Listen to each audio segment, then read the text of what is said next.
اچھا، آپ کی پارٹی بار بار بڑا انسسٹ کرتی ہے کہ کوئی بیک ڈور نیگوسیشنز کسی سے نہیں ہو رہی تھی، کوئی بات نہیں ہو رہی تھی. علیمہ خان صاحبہ کو سنیے گا جو انہوں نے بڑا بام شیل پھینکا ہے، ذرا سن لیں انہوں نے کیا کہا ہے. نے آفر کیا بنی گالہ کا، میرے خیال میں آفر آیا، وہ کہہ رہے تھے علی امین گنگا پور شاید لے کر آئے تھے. کیا اتنا مشکل ہے کہ کمیٹی عمران خان کو مل لے جیل میں؟ اگر وہ سیریس ہے، میرا نہیں خیال کہ وہ سیریس ہے. ہمارا بھائی 1.5 سال سے زیادہ ہو گیا وہ جیل میں بیٹھے ہوئے. اب بیک ڈور اگر کرنا ہوتا تو ان کو پہلے دن نہیں کر دینا چاہیے تھا کہ میرے سامنے 200 کیسوں کا پہاڑ ہے، میں ڈیل کرتا ہوں بیک ڈور سے. 3 سال باہر چلے جائے، پھر 2 سال ہوئے، پھر 6 مہینے. انہوں نے 2 باتیں کی ہیں. ایک تو انہوں نے کہا کہ ان کو خان صاحب نے بتایا کہ علی امین گنڈا پور صاحب آفر لے کے آئے تھے کہ آپ کو بنی گالہ کرتے ہیں. پھر اس کو اور آفرز کا ذکر کیا، 3 ماہ کے لیے باہر چلے جائیں، 6 ماہ کے لیے باہر چلے جائیں. لیکن بنی گالہ وہ آفر اسپیسیفک انہوں نے بتایا کہ علی امین گنڈا پور سے لے کے آئے تھے. علی امین گنڈا پور صاحب کس سے آفر لے کے آئے تھے؟ بیکاز گورنمنٹ کہتی ہے ہم نے ایسی آفر کوئی نہیں دی. نہیں، میرا نہیں خیال یہ اس طرح ہے. دیکھیں، علیمہ بی بی نے جو بات کی ہے اس میں انہوں نے کہا ہے میرا خیال ہے. دیکھیں، اس طرح نہیں ہے. علی امین صاحب نے ہو سکتا ہے یہ کوئی بات کی ہو کہ اگر یہ ہو جائے تو آپ کا کیا رد عمل ہے، اس پیرائی میں یہ بات ہوئی ہے. اور انہوں نے اپنا رد عمل دیا کہ میں ہرگز بنی گالہ ہاؤس اریسٹ میں نہیں جاؤں گا جب تک تمام نہیں، ان کا ریاکشن تو ہمیں پتا ہے کہ he would not agree to it. ان کا ہمیں طبیعت کا بھی پتا ہے، ان کا سٹائل کا بھی پتا ہے. No, he would turn it down. لیکن وہ بڑی ان سے سوال ہوا کیٹیگوریکلی کہ جی یہ کون لے کے آیا، تو انہوں نے کہا کہ علی امین گنڈا پور ان کو آفر لے کے آیا. میں پوچھ رہا ہوں علی امین گنڈا پور صاحب کے پھر انآفیشیل رابطے ہیں؟ نہیں، انآفیشیل کیا جی. علی امین گنڈا پور صاحب تو ظاہر ہے بطور چیف منسٹر ملتے ہیں، ان کی بات بھی ہوتی ہوگی. یہ ایسی چیزیں ہیں جو کوئی باضابطہ آفر نہیں ہے. ہو سکتا ہے علی امین صاحب نے کوئی ایسی بات کی ہو کہ اگر یوں ہو جائے تو کیسا ہے خان صاحب، اس پیرائی میں کوئی بات شاید انہوں نے کی ہو. لیکن میں نہیں سمجھتا کہ کوئی باضابطہ آفر خان صاحب کو کی گئی ہے. اور خان صاحب نے بالکل واضح کیا کل کہ نہ ان کی نہ بشرا بی بی کی کسی سے کوئی بات چل رہی ہے، کوئی ملاقات نہیں ہوئی پشاور میں، اور جو بھی بات ہوگی وہ مذاکراتی ٹیم کے ذریعے ہوگی، اور اس کے جو ممبران ہیں انہی کے ذریعے خان صاحب اپنا پیغام پہنچائیں گے اور وصول کریں گے. اب آپ کو مذاکرات کی کتنی سیریسنس لگ رہی ہے؟ بیکاز وہ اگر اسپیکر صاحب باہر چلے گئے ہیں، the whole process has come to a stall. آپ لوگ کہتے ہیں اسپیکر کا آفس ہمیں رسپونڈ تک نہیں کر رہا. تو کیا آپ کو کوئی اس میں سیریسنس نظر آ رہی ہے کہ یہ بھی شروع ہونے سے پہلے ہی بات ختم ہو گئی ہے؟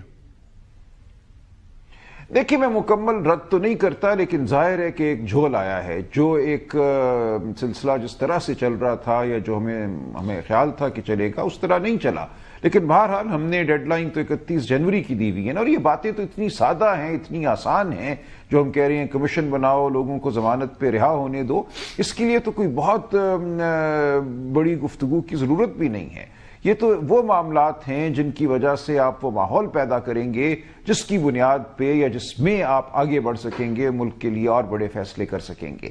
تو یہ 2 باتیں تو بالکل بنیادی حیثیت کی ہیں. یہ کوئی مذاکرات کا اختتام نہیں ہوگا. یہ اگر ہو جاتی ہیں تو آگے بات بڑھ سکتی ہے. سلمان، یہ بتائیے کہ اگر بیزا ڈیڈ لائن سمجھ لوں، آپ یہ کہہ رہے ہیں کہ اگر 31 تاریخ جنوری تک گورنمنٹ نے اگری نہ کیا جوڈیشل کمیشن بنانے کا ان دونوں 9 مئی پہ اور 26 نومبر پہ، اور اس بات پہ کہ ہم بیلز ہونے دیں گے ان لوگوں کی جو سارے لیڈران اور ورکرز ہیں مے 9 کے کیسز میں، اگر یہ دونوں چیزوں پہ اگریمنٹ نہیں ہوتا تو 31 جنوری کو پھر آپ نیگوسیشنز ختم کر کے اٹھ جائیں گے؟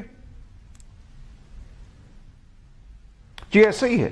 پھر کیا لایا عمل ہوگا وہ ہم فیصلہ کریں گے کہ پھر ہم نے کس طرح آگے بڑھنا ہے، کیا سیاست ہوگی، کیا گفتگو ہوگی، احتجاج ہوگا.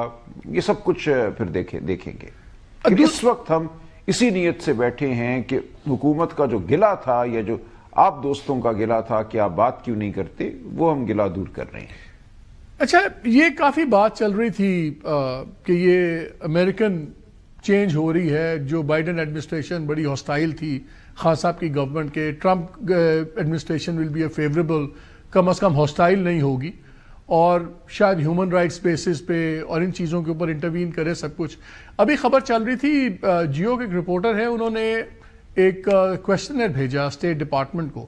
تو اسٹیٹ ڈپارٹمنٹ کا جواب جو وہ چلا رہے ہیں کوٹ، انہوں نے یہ کیا ہے کہ وہ کہہ رہے ہیں کہ جو بھی فیصلے ہوں گے وہ ہم they will be decided, matters will be decided Pakistan کے قانون اور آئین کے مطابق پاکستان کی عدالتیں جو طے کریں گی وہی پروسیس کو ڈیسائیڈ کریں گی.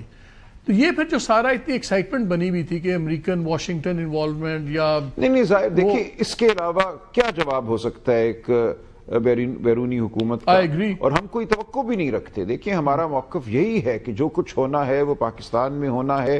ہماری جو بھی کوئی پولیٹیکل انگیجمنٹ ہوگی جس سطح پہ بھی ہو, وہ سڑکوں پہ ہو, وہ عدالتوں میں ہو, وہ میز پہ بیٹھ کر ہو, اسی کے نتیجے میں جو کچھ بھی نہیں, وہ اس لیے میں آپ سے پوچھ رہا ہوں کہ جب وہ رچرڈ گرینل کا ٹویٹ آتا تھا post whatever you call it, تو سارے P T I network پہ اس کو لاکھوں میں ری ٹویٹ ہوتا تھا and everybody was getting very excited کہ دیکھو رک گرینل آ رہا ہے, یہ بڑی سینئر بندہ ہے, ہی از کنیکٹڈ. مجھے بلکہ خود ایک بہت سینئر امریکی ڈپلومیٹ نے کہا, میں نے ان سے پوچھا, میں نے کہا یار کتنا سیریسلی لیں گرینل کو؟ انہوں نے کہا سیریسلی لیں, یہ پریزیڈنٹ ٹرمپ کے چھوٹے بیٹے کا بہت اچھا دوست ہے.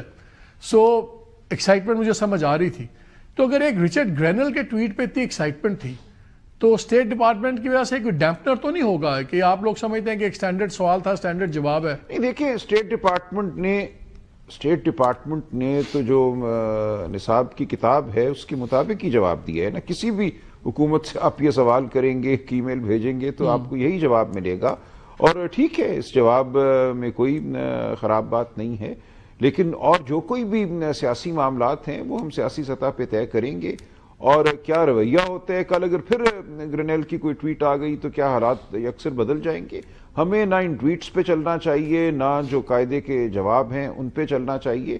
ہمارے جو معروضی حالات یہاں پہ ہیں, ملک جس جانب جا رہا ہے, جو معیشت کا حال ہے, دیکھیے ہم کہتے ہیں معیشت سنبھل گئی, کدھر سنبھل گئی؟ نہیں ابھی تو خزانہ نے کہا ابھی تو فار فرام سنبھلنا ہے, بڑھیں گے 0% ابھی تو ڈاؤن ورڈ سلائڈ کی بات کر رہے ہیں. 0% گروتھ پہ آپ جو ہر سال 20 لاکھوں نوجوان آتے ہیں جاب مارکیٹ میں, ان کو آپ نوکریاں نہیں دیں, 7% لوگ اور 1.25 کروڑ لوگ اور سطح غربت کے نیچے چلے گئے ہیں. تو وہ تو ریالٹی اپنی جگہ ہے.